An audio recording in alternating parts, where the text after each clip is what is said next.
வணக்கம் and welcome to home cooking. இன்னைக்கு நம்ம பார்க்க போற ரெசிபி அவல் தோசை. இது எப்படி செய்யறதுன்னு பார்க்கலாம்.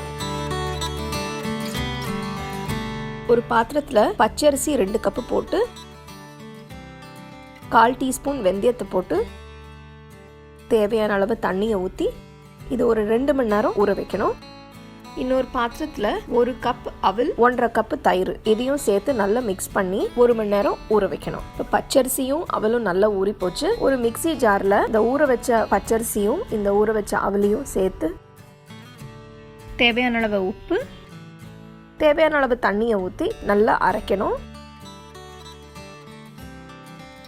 மாவு ரொம்ப திக்காக இருந்ததுன்னா கொஞ்சம் தண்ணியை ஊற்றி கரைச்சி வச்சுக்கோங்க. இப்போ நல்லா ஊற்றுற பதத்தில் இருக்குது மாவு. தோசை ஊற்றுறதுக்கு முன்னாடி மாவை ஒரு 2 மணி நேரம் வெளியில் வைக்கணும். அப்போ தான் தோசை நல்லா சாஃப்டாக சூப்பராக வரும். இப்போ 2 மணி நேரம் கழித்து மாவு எப்படி இருக்குன்னு பார்க்கலாம். இப்போ மாவு ரெடியாக இருக்குங்க. நம்ம இப்போ அவல் தோசையை ஊற்றிக்கலாம். கல்லை நல்லா சூடு பண்ணி கொஞ்சமாக மாவு எடுத்து ஊற்றி அதை சுற்றி கொஞ்சம் எண்ணெயோ இல்லைனோ நெய்யோ விடலாம்.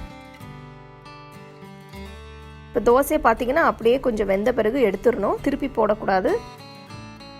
அவல் தோசை எப்படி செய்யறதுன்னு பார்த்தோம். இது ரொம்ப வித்தியாசமான ரெசிபி.